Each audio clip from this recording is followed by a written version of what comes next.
This is WWE superstar Drew McIntyre, and you're listening to the WWE Podcast.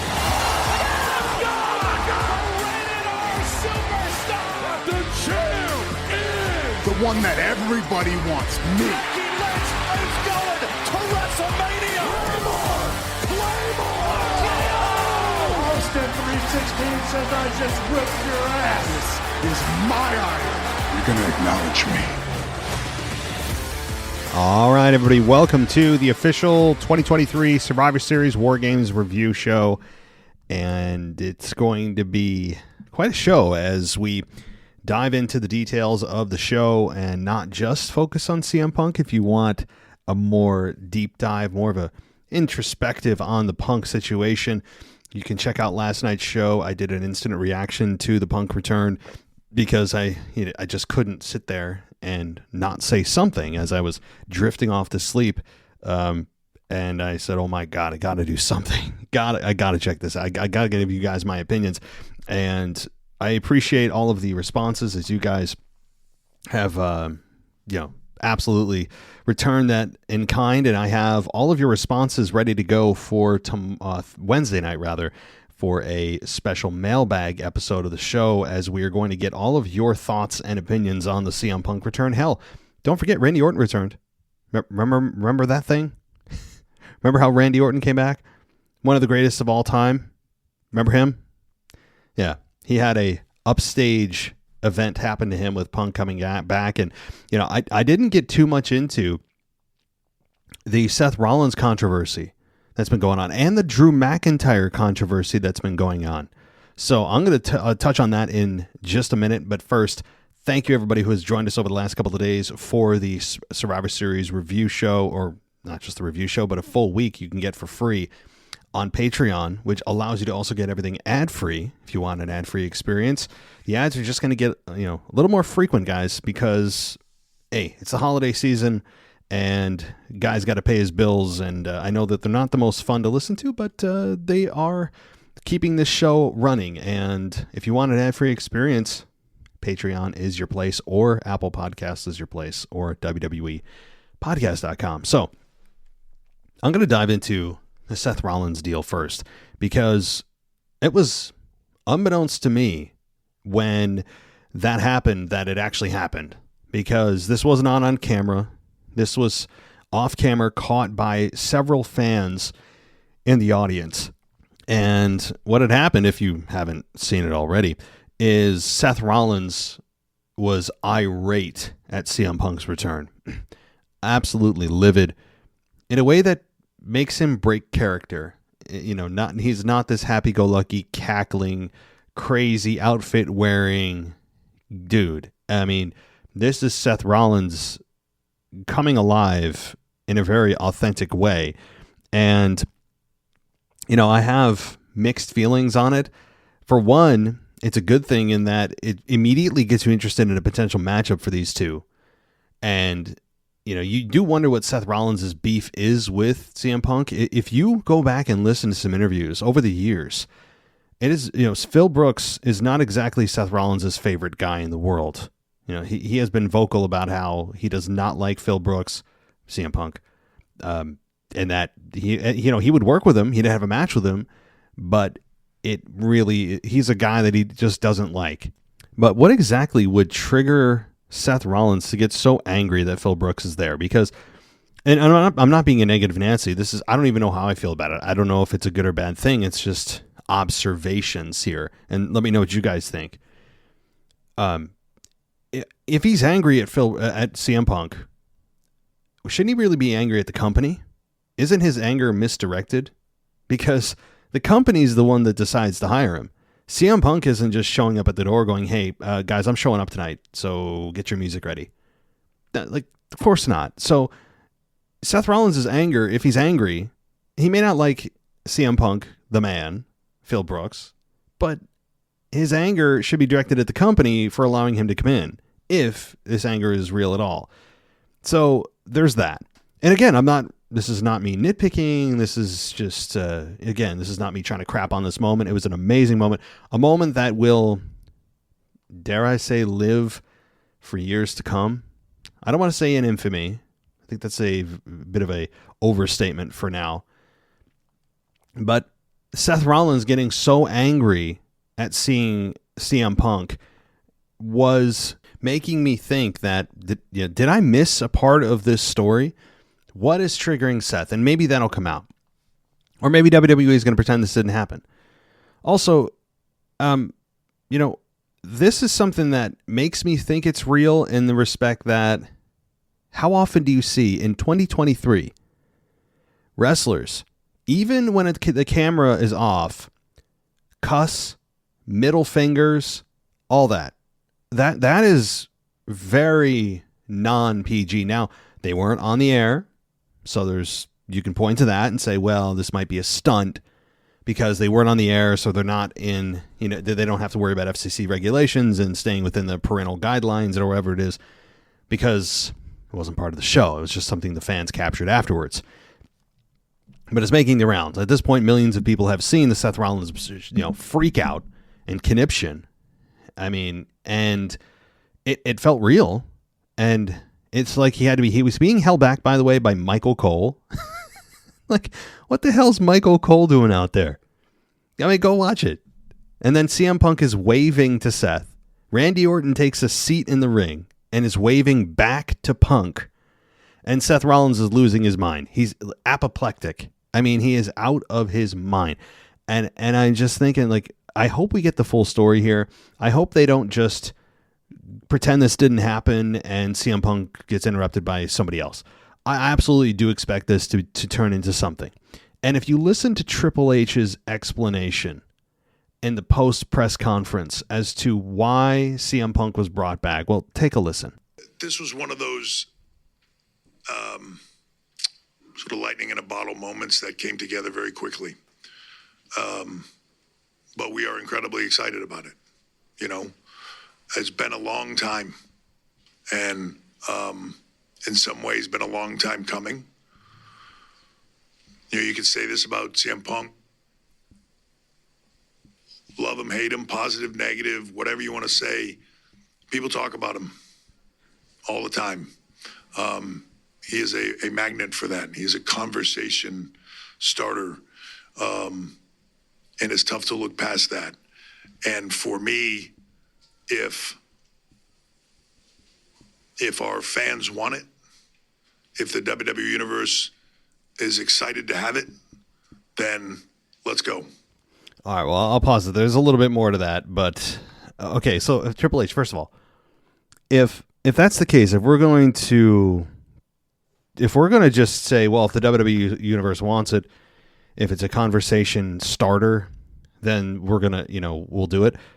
Okay, well, be careful of that logic being extended beyond this immediate situation, because if that were the case, I think The Rock and Roman Reigns would have happened about 4 years ago. So be careful when you say that.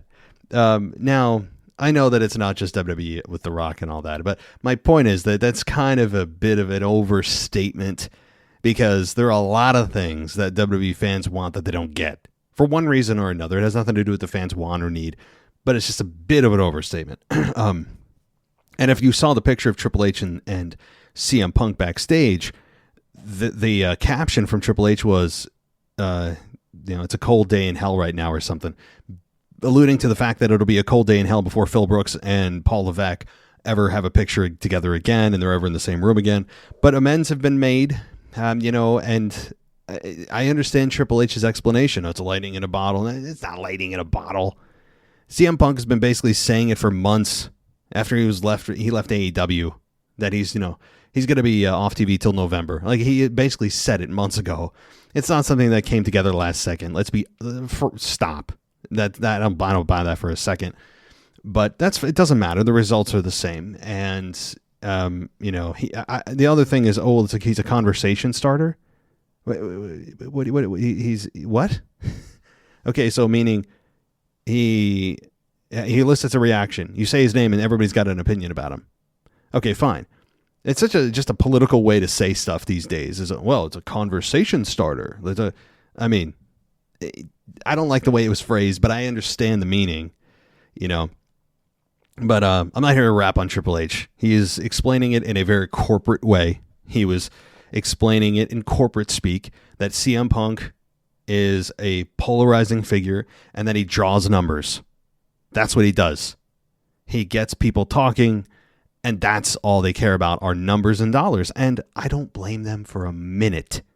If you think I'm going to sit here and say, "Oh my God, they're bringing him in just for money or ratings," well, yeah. Like, if anybody out there is angry at WWE if they're doing this only for that, you don't understand how for-profit organizations work. That's why they exist. That's why they're even here, is to make money. That's why anyone is on the show, to help increase ratings, to help draw more money. So, like, that's why everyone in the company is there. So I've heard some of people, say that that's a problem. Like, they shouldn't brought him back just well, for what? They aren't here to do charity work. So, this is definitely going to be something interesting. And I will say, I wasn't going to go to Monday Night Raw here in Albany, New York, until CM Punk did return. So I'm a perfect example of CM Punk drawing money. And I don't agree with nearly anything that CM Punk has to say in his personal life about his personal views on things going on in the world. I nearly agree with none of it. In fact, almost none. Everything he's said from other things, non-wrestling, I'm not a fan of. That said, I'm still a wrestling fan, and I'm there to see him cut promos or wrestle. Now, I would imagine that moving forward, once it's established where he's going to be, I would imagine he's a free agent, that we see increase in ticket sales, probably an increase in at least temporarily, and we'll see long-term how that plays out, the ratings, because typically when there's a massive return, ratings will spike and then drop and then level out. So we'll see what that sustained rating and additional draw is. So, take that for what it is. But, I don't blame WWE for doing this.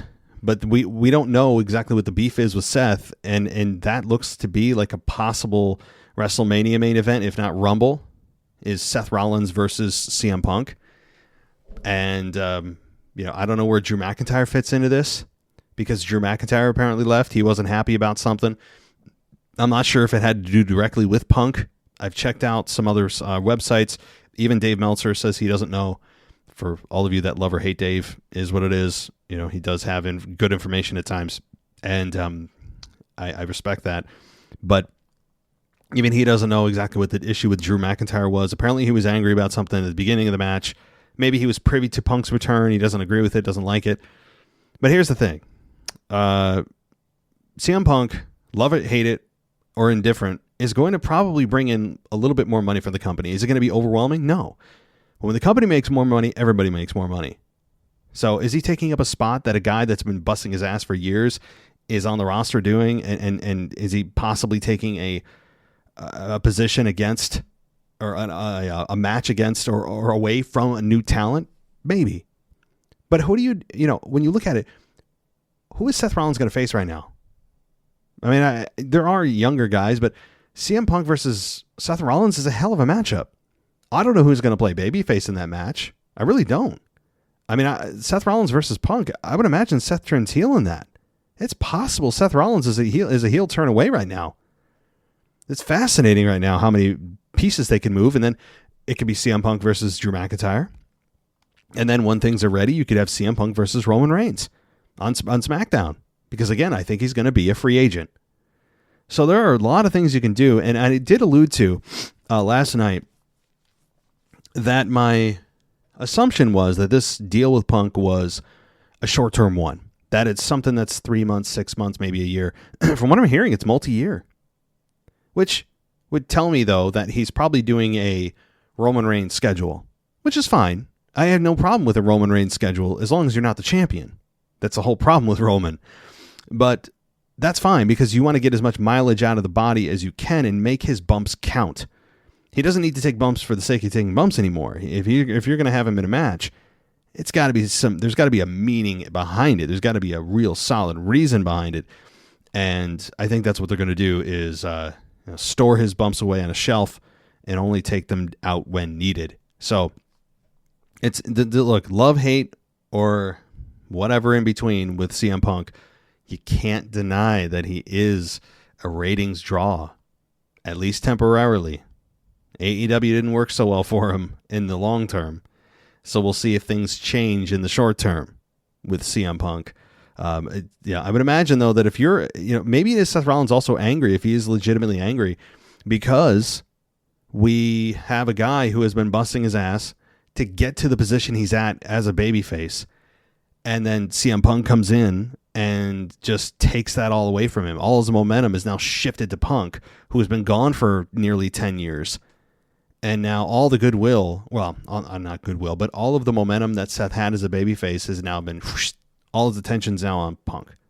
That's also probably part of it, not all, but no doubt, a lot to talk about in the days ahead. But I will be at Monday Night Raw on December 4th. So not tonight's Raw, when you probably listen to this show, but a week away, December 4th, in Albany. And I'll be pretty much where I was last time. If you watched me last time, I will be on the camera side, and I'll probably be selflessly promoting like a goon, my show, because I'm in an even better seat than I was last time.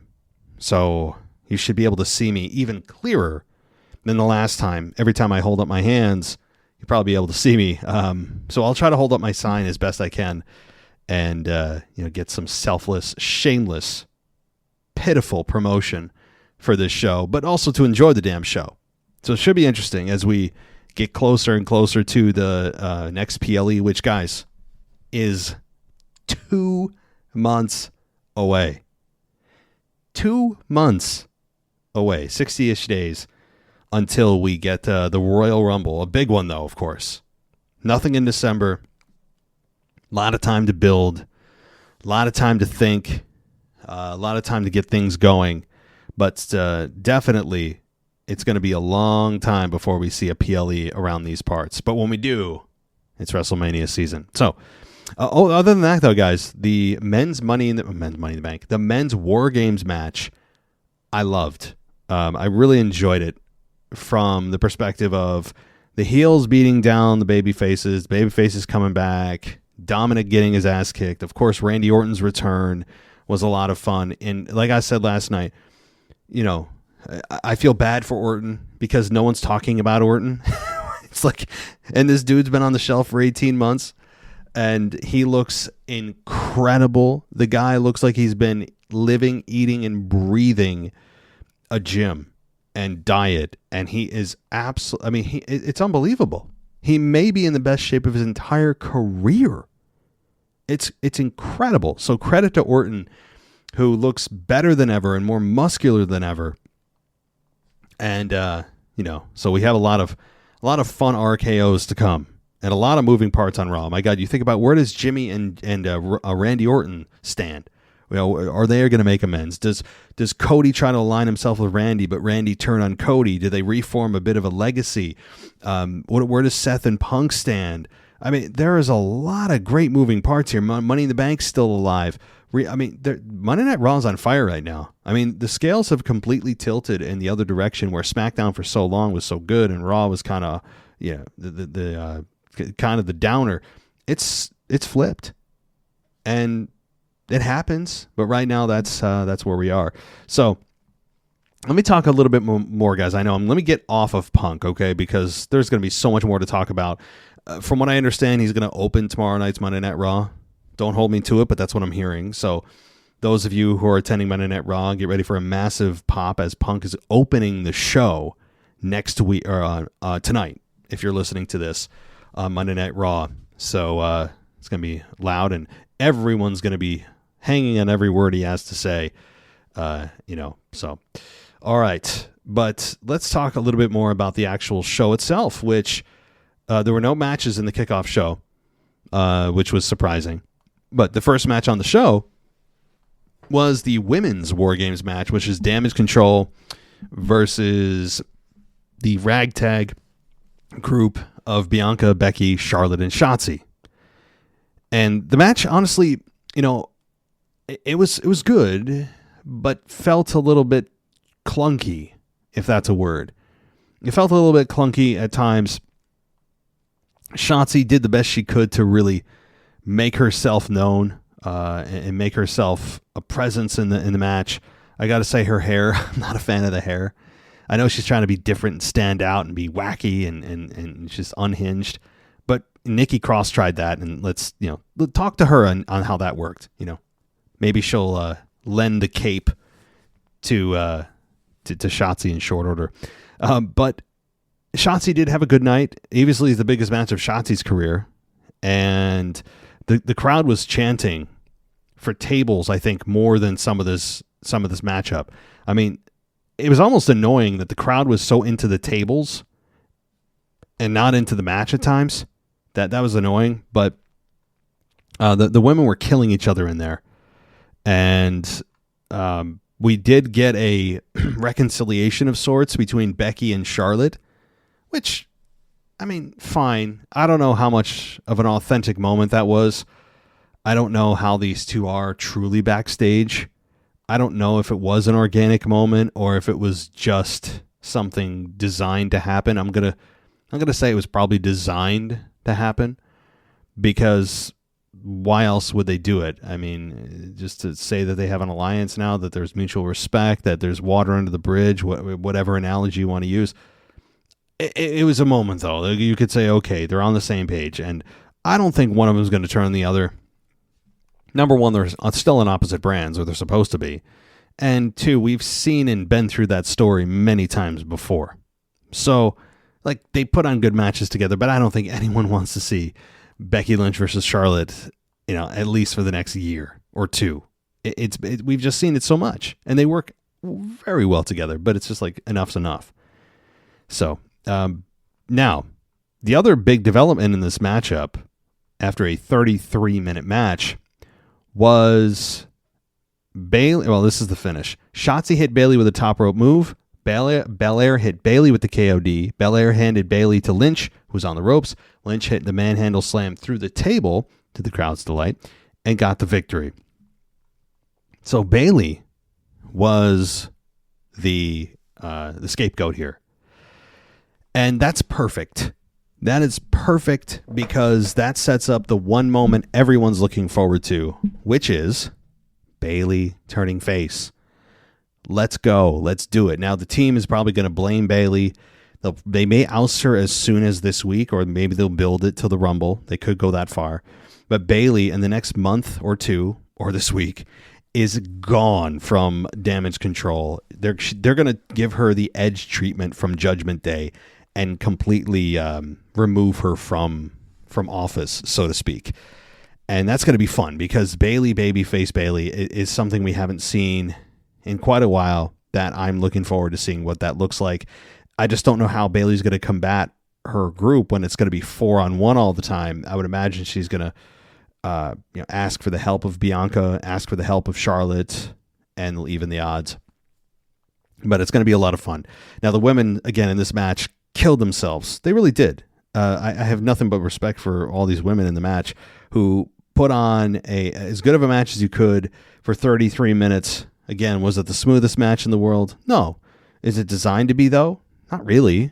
You got 2 rings and a cage. It's not exactly your everyday office. So I understand that it's not supposed to be, Ric Flair and Ricky Steamboat. I get it. But it's going to be a match that is, at times, clunky, and it was, but everyone busted their ass. So, all right. We did get an R-Truth return to bring him in to sponsor Ruffles potato chips. So that was important to note.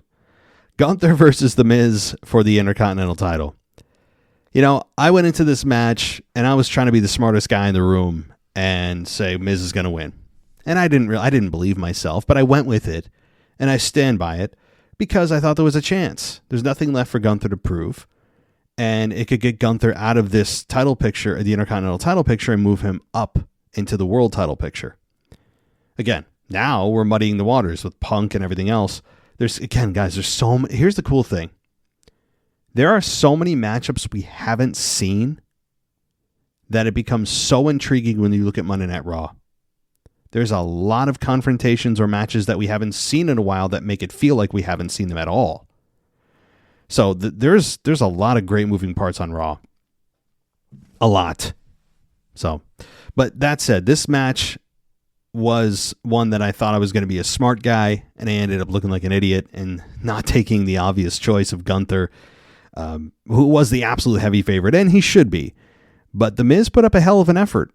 And he showed you that he's not just this laughing stock of a competitor. And I didn't think he was, but I haven't been a fan of his entertainment-y side. As Gunther perfectly put it, he is an entertainer. He's not a wrestler. It's exactly right. But you could say a wrestler is an entertainer, so they're all one and the same. But I understand what he was after. I get what Gunther was saying. I totally agree with him. But Gunther took him to task here. But there was a moment, and we were all waiting for that moment of, oh my God, The Miz could pull this off. And that was The Miz low-blowing Gunther, I think not once but twice, behind the referee's back, hitting a skull-crushing finale, and you're thinking, oh my God, this is it. And I thought that could be it. And the crowd cheered for that. The crowd cheered for The Miz in that moment. And I was worried that they weren't going to, if you're looking for a babyface support for Miz, that they were going to boo that. But they didn't. And that goes to show you that I think the fans understand The Miz needs that to win. But he's also a guy that's been around for so long that you're not going to hate on him for it.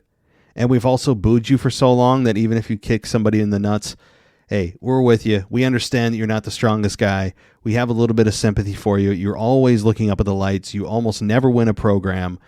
And so let's just get behind you. And they did. They cheered the low blow. He's got a little bit of an Eddie Guerrero lie, cheating, and stealing kind of deal going on. That he makes those things that are inherently bad look and feel good. He's deodorized those things. And I there is a certain charm and skill you have to have and respect with the fans you have to have in order to make those things that are 99% of the time bad things endearing. And it's a skill that The Miz has acquired, I think, through longevity of his career. And the fans are just tired of booing him, and they're ready for a bit of a change with The Miz and see what he can do. But ultimately, The Miz lost. And how he lost was interesting here. It was a 12-minute match. This was a lion tamer. And after Gunther drove his knee into Miz's back, Miz tapped out. That was good. Not good in the fact that if you're a Miz supporter that he lost, but in the fact that we have other moves that wrestlers can use to finish matches beyond their, quote, designated finish. So that was a good thing. I really enjoyed that. I thought that was a nice, a surprising way to win. It was kind of like when Drew McIntyre used his Future Shock DDT to win a match on Raw last week. You're like, it's a transition move, and he didn't kick out. So it's that. That's nice to see once in a while. That it adds that little bit of anything could happen at any moment. That feeling that WWE desperately wants fans to have. It helps that feeling along a little bit. So, all right. So we also got Santos Escobar and Dragon Lee, who, hey, this match was designed for one thing: help get new talent over. And that's exactly what this did. Because both men, are going to put on an amazing matchup. Now, Carlito was supposed to be the one in this match. He was taken out. And so Dragon Lee stepped in and said, I'll face Santos. But you knew no matter whoever you put in the ring against Santos from the LWO, there is a 0% chance they're going to win, because Santos has just turned the page of his career, and he's completely reinvigorated his career. You've made instantly fans care about what you have to say with his promo last week, and injuring Rey Mysterio and putting him on the shelf and all that kind of thing. So you knew that this match wasn't going to be long. It was 7 minutes, by the way, a little over 7. And you knew that Santos was going to win, and he did. And how he won was with a Phantom Driver. So that was a lot of fun. So All right, I would have liked this to be a little bit longer, but hey, maybe they'll get there. Alrighty, so this next match, this was, and I went in saying this, and I still stand by it, Zoe Stark's biggest match of her career, of which fans don't seem to care about because it seemed a little too soon for Zoe. Now, the argument against that is, well, how are you going to get new talent over if you don't put them in a position to have a championship match? And, well, you don't just immediately put talent that have been here for 10 seconds into a championship match. Typically, that's not the way you work. And in this case, with no character development for Zoe, no emotional attachment from the fans to her, and all we know about is she was Trish Stratus's lackey for 4 months, that doesn't really lend itself to a authentic connection with the fans. And she didn't have a great promo a couple weeks ago on Monday Night Raw. It was a good try. She has done the best she can to try to spark some kind of reaction from the fans, but it has largely been unsuccessful, and it showed itself here. Now, the crowd wasn't booing her or totally silent, but this also wasn't a great match. I mean, I honestly thought this was going to be a little bit better from Zoe, and I guess maybe unfairly, my expectation was super high for this matchup that it would possibly tear the house down, and it didn't. It was good, but the finish here was, having Stark go for the Z360 finish, and Ripley blocked it and hit Riptide, and that's it. And Rhea wins.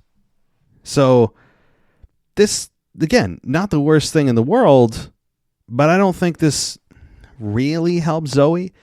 I don't think it hurt, but it didn't. How would I put it this way? It didn't help her as much as I think we all thought it would and should help her.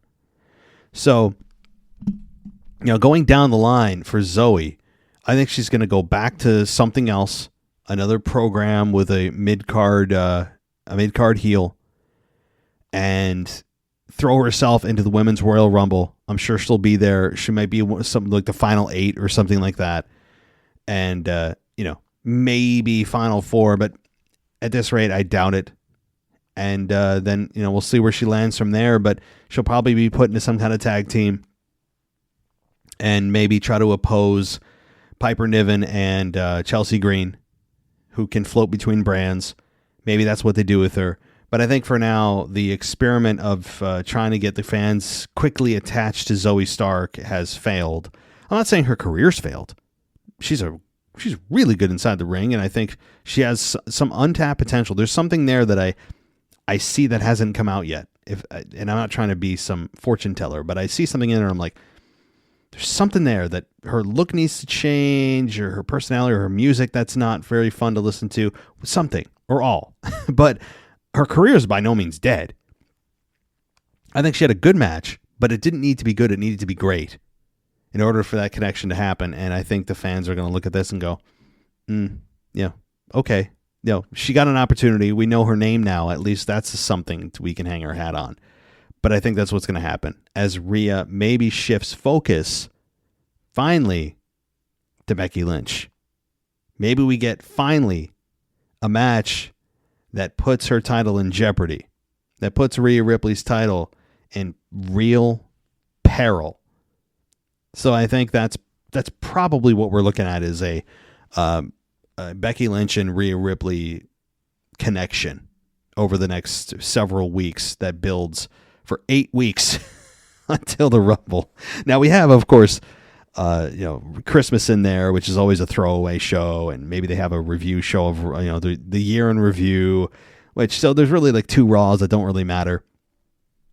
But but for all intents and purposes, there's 6 weeks, But all right, so that pretty much did it for the rest of the show. I mean, again, I didn't break down the men's match too much. I thought it was really good. I thought the men's match was better than the women's match, and it's not because of the CM Punk return or even the Orton return. You take those 2 out, and I just think the way the pacing was, the stories told within the story were good. The way that Dom was surrounded by Rollins, Zayn, and Jay. That kind of thing. That was a lot of fun.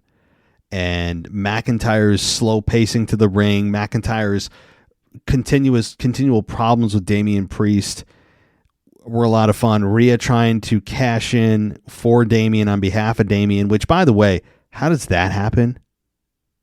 Can you designate a proxy to cash in on your behalf? A lot of weird legalities that you'd think that would be cleared up in that contract, but I digress. It didn't happen. No cash in. I thought there was a chance we would see a new World Heavyweight Champion at the end of the night, but we didn't. And so, but the other thing, and I'll just mention this quickly, is not the RKO, which was brilliant on JD. And that really should have been the highlight of the night and what we're talking about if Punk didn't return. Is, last night I was not happy about Cody Rhodes and WWE's incessant need to make sure he always gets the big victory. He's always the one to make the pin. He's always the one to make the save. He's always the one to bring in a superstar to Raw from the outside. He's got his hands in everything. He's got his hands in every cookie jar. He's got his hands in everything that makes the fans feel fuzzy and good inside. And I'm just sick of it. I'm tired of it. Maybe I'll even maybe I'll make a sign. I haven't come up with anything yet. Of course, I'll have my WWE podcast sign, and I may make a new one. I didn't like the way it looked on my last Monday Night Raw. But maybe something like to the effect of, and this is obviously going to be way too long for a poster, something like, no, Cody, we don't want to talk about anything. Or something to like respond to Cody's ridiculous question he asks every time. I don't know. Maybe he won't even ask the question, but it was just something I was thinking of, or just like a sign that says "Turn Cody heel," something like that. On top of my sign, I'll have like a double sign, like WWE podcast on one side and "Turn Cody heel" on the other. I don't know. But yeah, that just really annoyed me, right? If you guys listen to my CM Punk reaction last night, I did touch on it. That WWE is making Cody they're trying to make us feel good feelings every time we see Cody. Associate him with all good things that happen. And it's just super annoying. And also last night it was apparent with the RKO that should have ended the damn match. On top of everyone else hitting their finish, and no one was in a rush. There was no sense of urgency. Everyone was just kind of like, okay, I hit my spot, I hit my finish. No one went for a damn cover. And it's like, where's the sense of urgency? You guys are trying to win a match. Win it. And that RKO on JD should have been the exclamation point. And Randy should have got the victory there. And he didn't. It was having Cody, after the magnificent RKO, hit one of the lamest finish moves in WWE right now, and really in all of pro wrestling, the Crossroads, which it just is lame. And not because it doesn't... I understand why it looks cool, because it's so twisty-turny, but that's also the problem with the damn move, is it's twisty-turny, and even in real time, in real motion, it doesn't look like it hurts the person that it's supposed to be hurting. It looks like it's actually the person who's delivering it, who's taking the bump. You shouldn't feel that way in real time.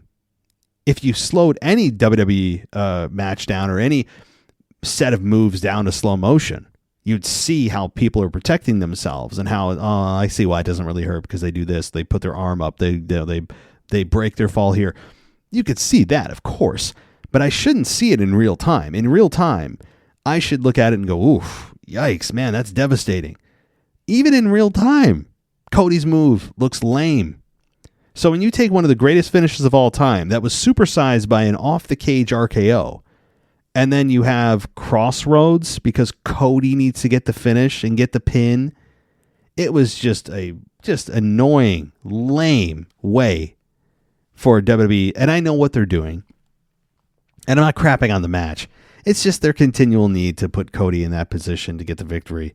Because what, his daddy invented it in the mid-'80s? Who cares? I don't care. The fans don't care. Sorry, they don't. If you're a wrestling historian, you're like the 1% of people that go, oh, well, I see the symmetry there. Isn't that cool? Yeah. Okay. Well, the rest of us that are actually watching in real time and just want to enjoy the product today, look at it and go, yeah, sure, whatever. Like, just get us the victory. And why didn't Randy end the damn match? That was a RKO from hell. Randy should have pinned JD and called it a night. But instead, we get Mr. Politician Bleach Blonde Hair delivering a lame finish to Damian Priest for the victory. But okay, I'll get off my bandwagon. I've said my piece, and it was a fun match though. Still, there was a lot of a lot of camaraderie among the guys, and all 5 of them standing there holding their hands up. I have to say, before Punk came out, you're looking at it and go, okay, Randy, where's the RKO? You're waiting for him to hit it on Cody or hit Jay, right? And they never did it. But that's another thing. As I've mentioned throughout the show here, there's so many matchups. What about Cody and Randy? What about Randy and Jay? What about Randy and Drew? What about Seth and Randy? A lot of history there with the with Triple H and Stephanie, with the Authority. A lot of history there. I mean, there's a lot that they can do here. There's a lot of great moving pieces, as I've said. So I mean, this is a lot of fun of an event. Of course, capped off by CM Punk, who is really all anyone's talking about, and I feel for Randy here. Usually, and that is a very rare thing that WWE has done, is put 2 massive returns on one night. That's usually not their MO. They try to put the spotlight on that one person, because if they don't, it washes out that person who went before you, right? Like if I return, which I'm sure would be a massive moment in WWE, and then someone else comes after me, well, people are going to be thinking about that return, not really necessarily mine, especially if it's towards the end and at the end of the show. Also, one last thing. I credit WWE for fooling a lot of fans that they weren't going to do it by putting the logo up of Survivor Series and then talking about the press conference. Good stuff. Because they know that when they put that logo up, whether it's Raw, SmackDown, NXT, whatever, PLE, 99.9999% of the time, that does end the show. When you see the logo, you're like, okay, that's done. Bye. Like, that's it. So it was a very subtle, smooth, slick thing they did to put the logo up and then have Punk return. Good stuff. Really enjoyed it. But all right, well, guys, there's so much. My God, there's so much coming up here. And if you'll be attending Raw, or anybody's attending Raw, let me know. Maybe we can get you on the show, or you can give me an in-person report, whatever the case may be, or SmackDown. I'd love to hear your in-person perspective. I'll be interviewing myself next Monday night, as I'll be attending live from Albany, New York. Way up here in the capital of New York. I'll be doing that live, so maybe I'll call into my own show and interview myself. We'll see. It'll be an interesting conversation, I'm sure. And so that'll be it, guys. But thank you so much for listening. If you guys want to call in, though, and leave a voicemail for this week's mailbag, that number is in the notes of the mailbag show. Every Wednesday we drop it. Check out the mailbag. We've done 159 of them, and I think that you'll enjoy being able to participate in the show. And go ad-free, by the way, patreon.com/WWE podcast. If you heard the ads in this show, all of those are removed by going to Patreon or Apple Podcasts by the ad-free button, or WWEpodcast.com. You can go VIP there. So lots of ways that you can get rid of those ads for a very minimal cost.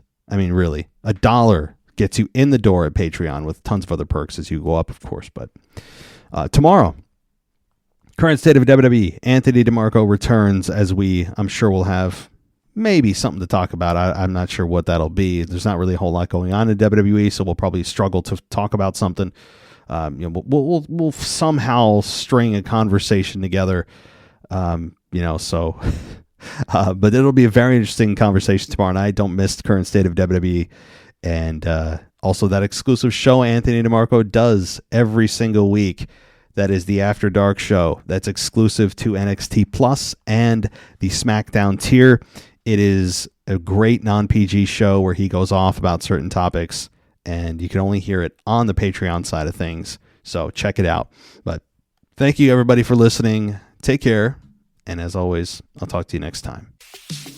Ready to unleash your full potential and achieve greatness? Welcome to Inspirations for Your Life, the daily podcast that empowers you. Unlock hidden secrets of success with our powerful tips and techniques to help improve your life. Subscribe now and experience the transformation you've been waiting for. Join thousands of motivated listeners around the world on this life-changing journey.